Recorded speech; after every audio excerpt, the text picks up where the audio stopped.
കർത്താവിന്റെ നാമം വാഴ്ത്തപ്പെടുവാനാകട്ടെ. 3 ചിന്തകളാണ് ഇന്ന് രാവിലെ നിങ്ങളുമായി പങ്കുവെക്കുന്നത്. ഒന്ന്, യോഹന്നാന്റെ സുവിശേഷം 10-ാം അധ്യായം 11-ാമത്തെ വാക്യം, നല്ല ഇടയനായ യേശു കർത്താവ്. എബ്രായ ലേഖനം 13-ന്റെ 20-ാമത്തെ വാക്യം, ആടുകളുടെ വലിയ ഇടയനായ യേശു ക്രിസ്തു. 1 പത്രോസ് ലേഖനം 5-ന്റെ 4, ഇടയ ശ്രേഷ്ഠനായ കർത്താവായ യേശു. നമ്മുടെ വാഴ്ത്തപ്പെട്ട കർത്താവായ യേശുവിനെ കുറിച്ചുള്ള 3 വ്യത്യസ്തമായ പരാമർശങ്ങളാണ് പുതിയ നിയമത്തിൽ നിന്ന് നാം ഇപ്പോൾ കേട്ടത്. യേശു കർത്താവിന്റെ 3 വ്യത്യസ്തമായ ശുശ്രൂഷകൾ. ഇന്നലെ യേശു എന്തായിരുന്നു, ഇന്ന് യേശു ആരാണ്, നാളെ ഈ ക്രിസ്തു ആരാകും? പ്രിയമുള്ളവരെ, ഈ പഠനം നമ്മുടെ വ്യക്തിപരമായ ജീവിതത്തിൽ കൂടുതൽ ഉൾക്കാഴ്ചകൾ, വെളിപ്പാടുകൾ, ആത്മീയ ഉണർവുകൾ നൽകുവാൻ ഈ വചന സന്ദേശത്തിന് കഴിയും. നിശ്ചയമായും ഈ ദൂതുകൾ നിങ്ങൾക്ക് പരിവർത്തനത്തിന്, നവീകരണത്തിന്, ആത്മീയ ജീവിതത്തിന്റെ പുതുക്കങ്ങൾക്ക് കാരണമായി തീരും. നാം ക്രിസ്തുവിനെ അറിയുന്തോറും നമുക്ക് നമ്മെ കൂടുതൽ അറിയുവാൻ ഇടയാകും. നമ്മുടെ ജീവിതത്തെ അറിയുവാനും മനസ്സിലാക്കുവാനും കൂടുതൽ ഇടയാകുന്നത് നാം കർത്താവിനെ അറിയുന്തോറും എനിക്ക് എന്നെ മനസ്സിലാക്കുവാൻ കഴിയും. ഇവിടെ ഇത് യേശുവിന്റെ ശുശ്രൂഷകളാണ് 3 തലങ്ങളിൽ പരാമർശിച്ചിരിക്കുന്നത്.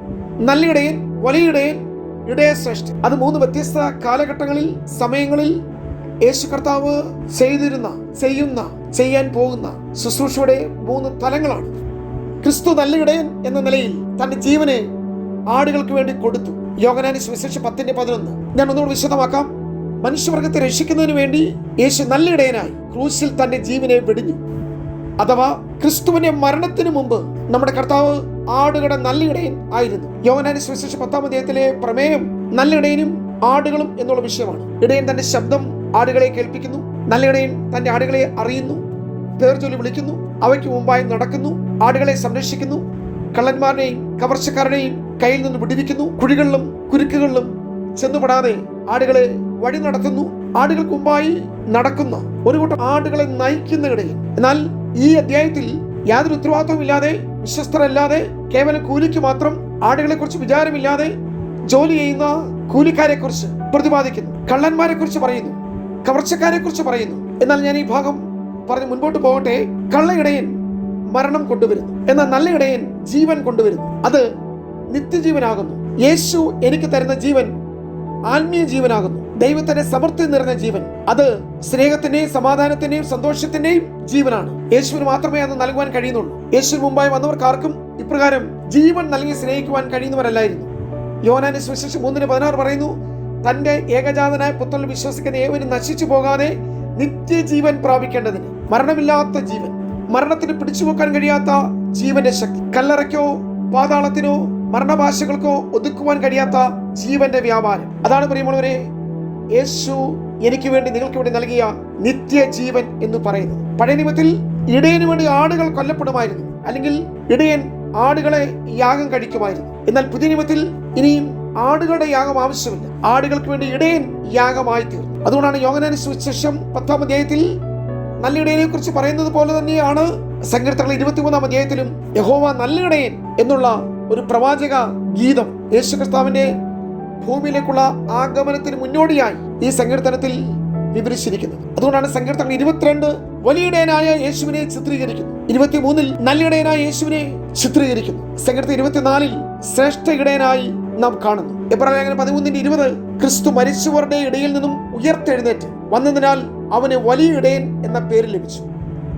പ്രിയമുള്ളവരെ, മരണത്തിന് മുമ്പ് യേശു ആടുകളുടെ നല്ല ഇടയനായിരുന്നു എന്ന് പറഞ്ഞു. ക്രിസ്തു നല്ല ഇടയൻ എന്ന നിലയിൽ തന്റെ ജീവനെ ആടുകൾക്ക് വേണ്ടി കൊടുത്തു എന്നാണ് നാം പഠിച്ചത്. എന്നാൽ വലിയ ഇടയൻ എന്ന നിലയിൽ വീണ്ടെടുപ്പ് സാധിച്ചുകൊണ്ട് മരണത്തിൽ നിന്നും അവിടുന്ന് ഉയർത്തെഴുന്നേറ്റു. അതാണ് ആടുകളുടെ വലിയ ഇടയൻ. യേശു തന്റെ ഉയർത്തെഴുന്നേൽപ്പിൽ കൂടെ, അല്ലെങ്കിൽ ക്രിസ്തുവിന്റെ പുനരുത്ഥാനത്തിന് ശേഷമാണ് തനിക്ക് ആടുകളുടെ വലിയ ഇടയൻ എന്ന പേര് ലഭിച്ചത്. ഇന്ന് യേശു തന്റെ സ്വന്തം രക്തത്താൽ സമ്പാദിച്ച സഭയെ മേയ്ക്കുകയാണ്, നയിക്കുകയാണ്. കർത്താവാടുകളുടെ വലിയ ഇടയനാണ്. കള്ളന്മാരിൽ നിന്നും, ചെന്നായ്ക്കളിൽ നിന്നും, കവർച്ചക്കാരിൽ നിന്നും, മറ്റു മോഷ്ടാക്കളിൽ നിന്നും നമ്മുടെ പ്രാണനെ, ജീവനെ പരിപാലിക്കുന്ന വലിയ ഇടയനായ യേശു ഇന്ന് നമ്മളെ ജീവിതമാകുന്ന ഈ യാത്രയിൽ മുൻപേ നടന്ന് നമ്മുടെ നായകനായി, നടത്തിപ്പുകാരനായി ഈ ക്രിസ്തു തന്റെ ആടുകളെ, തന്റെ ജനത്തെ വഴി നടത്തുന്നു. നല്ല ഇടയൻ ഭൂമിയിൽ വന്ന് ആടുകൾക്ക് വേണ്ടി മരിച്ചു. ഇപ്പോൾ മരണത്തെയും പാതാളത്തെയും തോൽപ്പിച്ച് എന്നേക്കും ജീവിക്കുന്ന വലിയ ഇടയൻ തന്റെ ജനത്തെ വഴി നടത്തും. ഇനി 1 പത്രോസ് ലേഖനം 5:4 പറയുന്നു,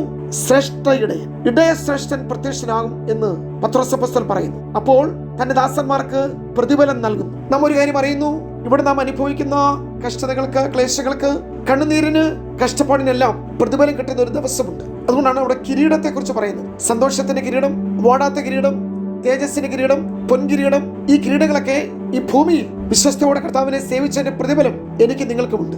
മശിഹ തന്റെ വിശുദ്ധന്മാർക്ക് പ്രതിഫലം നൽകുവാനായി വീണ്ടും പ്രത്യക്ഷനാകും. ഇടയൻ ശ്രേഷ്ഠൻ പ്രത്യക്ഷനാകുമ്പോൾ എന്ന് നാം അവിടെ കാണുന്നു. നിശ്ചയമായും വിശുദ്ധന്മാർക്ക് പ്രതിഫലങ്ങളെ വിഭാഗിക്കും. നാം കർത്താവിന് വേണ്ടി ചെയ്ത പ്രയത്നങ്ങൾക്ക്, സേവനങ്ങൾക്ക്, ദൗത്യങ്ങൾക്ക്, സഹിച്ചതിന്, ശുശ്രൂഷിച്ചതിന്, അധ്വാനം ചെയ്തതിന്, പോരാടിയതിന്, വിശ്വാസത്തിന് നല്ല സാക്ഷ്യം നിലനിർത്തിയതിന്, മാതൃകയുള്ള ക്രിസ്ത്യ ജീവിതം നയിച്ചതിന് അവിടെ നാം തേജസ്സിന്മേൽ തേജസ് പ്രാപിച്ച് നാം ക്രിസ്തുവിനോട് സദൃശരായിത്തീരുന്നു, കർത്താവിനോട് അനുരൂപരായിത്തീരുന്നു, അതേ സ്വരൂപത്തോട് ഏകീഭവിക്കുന്ന ഒരു ദിവസമുണ്ട്. പ്രിയമുള്ളവരെ, ഈ ചിന്ത ഇന്ന് പാർക്കാൻ നമ്മുടെ ജീവിതത്തിൽ വളരെ സഹായകരമാകട്ടെ. നല്ല ഇടയൻ, വലിയ ഇടയൻ, ശ്രേഷ്ഠ ഇടയൻ. ഇന്നലകളിൽ നല്ല ഇടയനായി ഈ ഭൂമിയിൽ യേശു ഭൂജാതനായി ജനത്തിന് പാപത്തെ ക്രൂശിലേറ്റെടുത്ത് പാപത്തിന്റെ ശിക്ഷ തന്റെ മേൽ ചുമത്തി പാപങ്ങൾക്ക് പ്രായശ്ചിത്തം വരുത്തിയ നല്ല ഇടയൻ, ആടുകൾക്ക് വേണ്ടി ജീവൻ നൽകിയ യേശു കർത്താവ്. ആ ക്രിസ്തു മരണത്തിൽ നിന്ന് ഉയർത്തെഴുന്നേറ്റ് സ്വർഗാരോഹണം ചെയ്ത് പിതാവിന്റെ വലത്തുഭാഗത്ത് ഇന്ന് വലിയ ഇടയനായി തന്റെ സഭയെ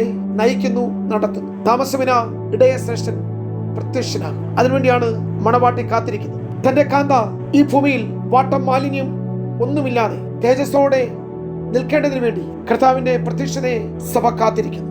നിശ്ചയമായും ഇടയ ശ്രേഷ്ഠൻ പ്രത്യക്ഷനാകും. നാം അന്ന് പ്രതിഫലങ്ങൾ ഏറ്റുവാങ്ങും. ഈ പ്രത്യാശ ഇന്ന് പാർക്കാലം നമ്മെ ഭരിക്കട്ടെ. ഈ വചനത്തിന്റെ അനുഗ്രഹങ്ങൾ നമ്മുടെ ജീവിതത്തിലും വീണ്ടും വെളിപ്പെട്ടു വരട്ടെ എന്ന് പ്രാർത്ഥിക്കുന്നു. God bless you.